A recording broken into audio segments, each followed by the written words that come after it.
Hi everyone, this is Mike, and I'm going to be explaining here the method I've developed for performing carrier studies. So, as the name suggests, carrier studies are studies that deal with carriers and how they behave with respect to sections of conveyor. So there are two main types of studies that this method deals with. The first is an accumulation study, which determines the number of carriers that will fit behind a stop in a certain section of conveyor. And the other type is a production study, which simulates the carrier moving throughout the curve in order to check for clearances. So there's going to be separate videos for both of those. So right now what we're going to deal with here is the setup. So what you're looking at now is a carrier assembly here and a vertical curve. And this is in AutoCAD, and right now we want to import this data into Inventor because we want to take advantage of the constrained motion which Inventor sketches allow. So if we highlight a block here and we copy it, we can go into Inventor and we can paste it in.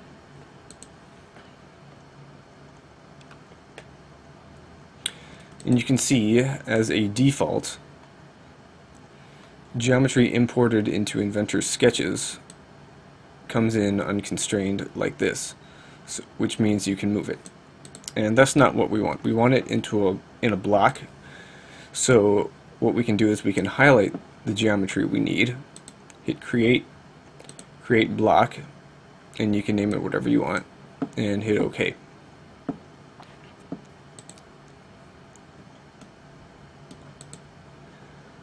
So what that did is it clumped all this geometry into one component that's going to move on its own. Or, if we were to copy this, if you want to paste AutoCAD blocks directly into Inventor blocks, paste there, right click, hit paste options, and if you make sure this box is checked, you can hit OK. You can click and the block will import into Inventor. Okay, so once all your carrier blocks are created, the next step is to constrain the different pieces to each other. And this is done with coincident constraints. So the coincident constraint is here, and you constrain the pivot points to each other. So that point will line up with that one. This one lines up with this one,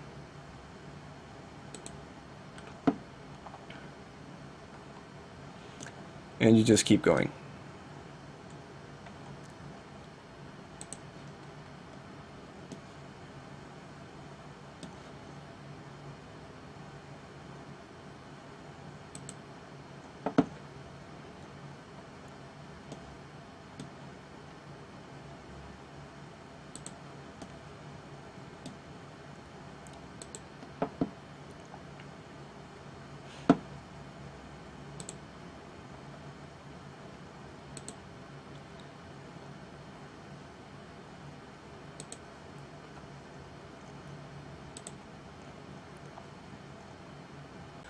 So now that the carrier has been assembled, we can start to take a look at the conveyor path. So if we go here, we can select the conveyor path here, copy it. It's not in a block, so if we go back into Inventor, we paste this in,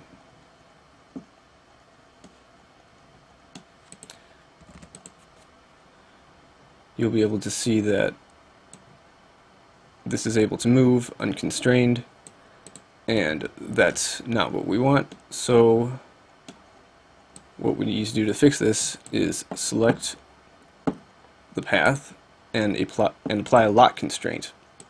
So this is going to keep it in place and prevent it from moving anywhere. So now let's take a look at how objects move across this path. So just for demonstration purposes, say I draw a circle. I'm going to constrain the center point here to the path. So I'm going to move it across and see what happens.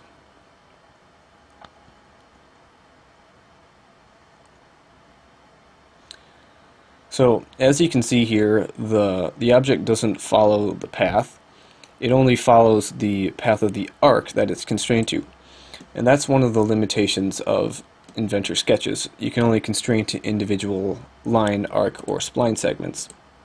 So in order to compensate for this, what we can do is we can draw an interpolating spline on top of this conveyor path. So if I go from here to here to here to here to here, so you would do that except for the entire curve length. So as you can see here, there's quite a bit of deviation between the interpolating spline and the arc here.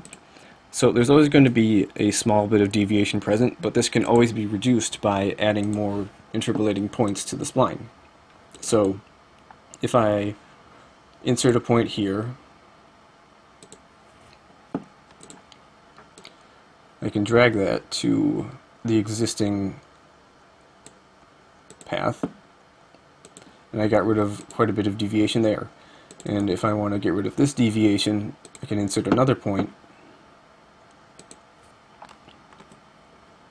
and drag that over here.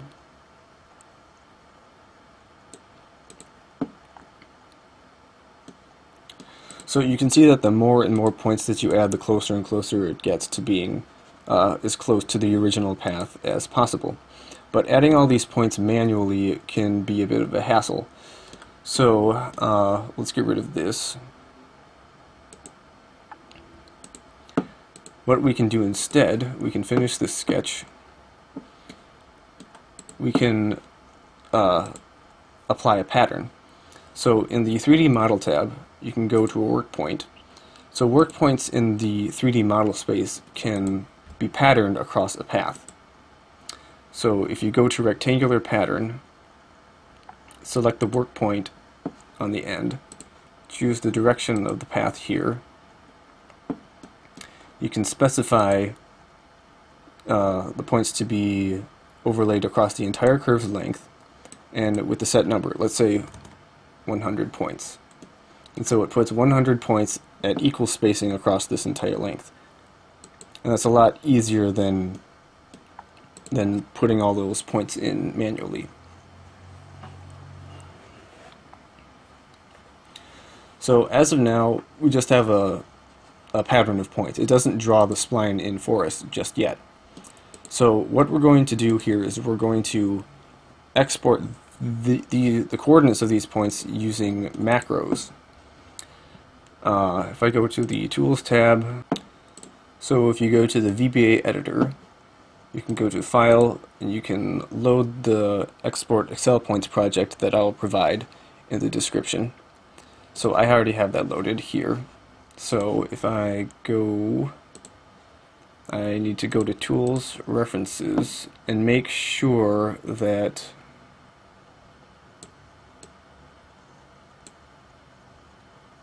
the Excel object library is an available reference, or else it won't work. So if I go to run this macro,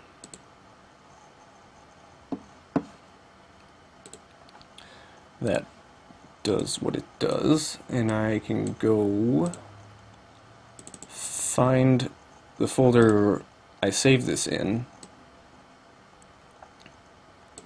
and I see here that I have whatever file name this is, work points, in an Excel file.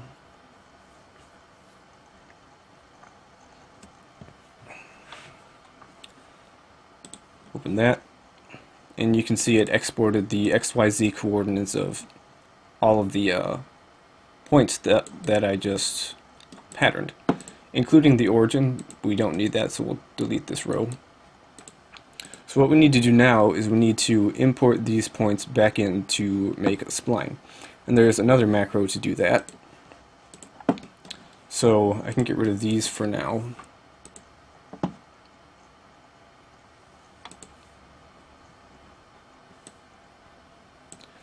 I can go back into the VBA editor, load project, import points.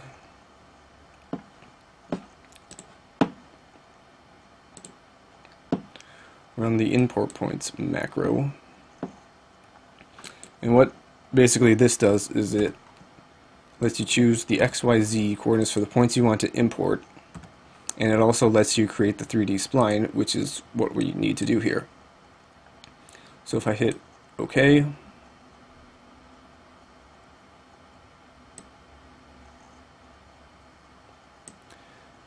you can see it's going to add the points automatically. So when the macro has finished running, you can see it created a 3D sketch with the work points that it imported from Excel. And now you may be wondering why it took 2 macros to do that one thing, and it may seem a bit redundant, but when you're doing the accumulation and production study separately, you're going to have to be using those 2 macros one at a time instead of both at the same time. So that's why they need to be separate. So once that's done, what we can do first is we can make sure that the 3D sketch happens before the 2D sketch. We can go back into our original sketch, and we can project the spline here. So we have that. We can turn off the visibility of this here because we don't need it. We can turn off the visibility of all these work points.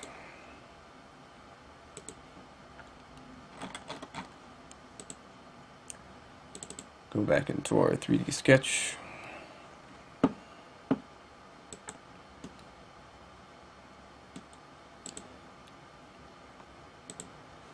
So let's try this again. We have our arbitrary circle here, and now what we're going to do is we're going to constrain it to the spline that was just drawn.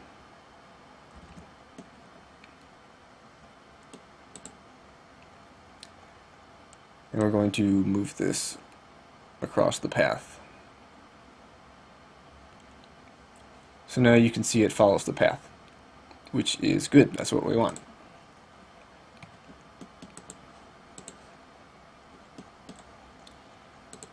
So we'll get rid of this. So now that that's done, we can start to constrain this carrier assembly to the conveyor path. So what I'm going to do first is I'm going to select this, and I'm going to move it closer to the conveyor path, which is going to make it easier to constrain. So we'll put it about there. So now I'm going to go back to my coincident constraint. I'll take the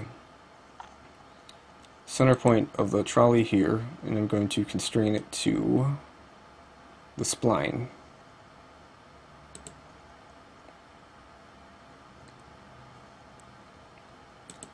This point. So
okay, so now that that's done,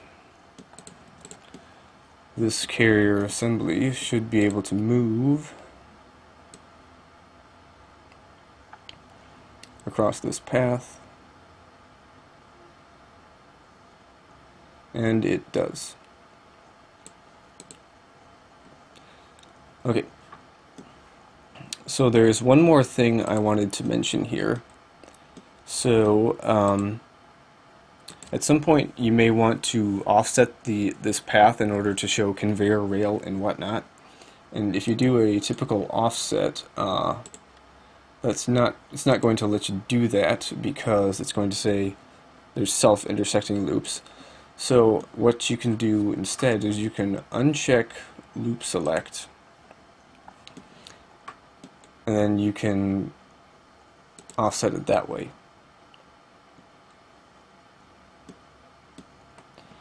Hit enter, and then specify a certain distance to offset it by.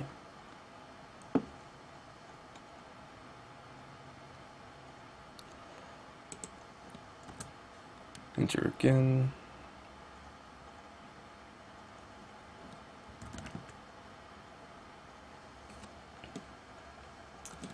Just like that.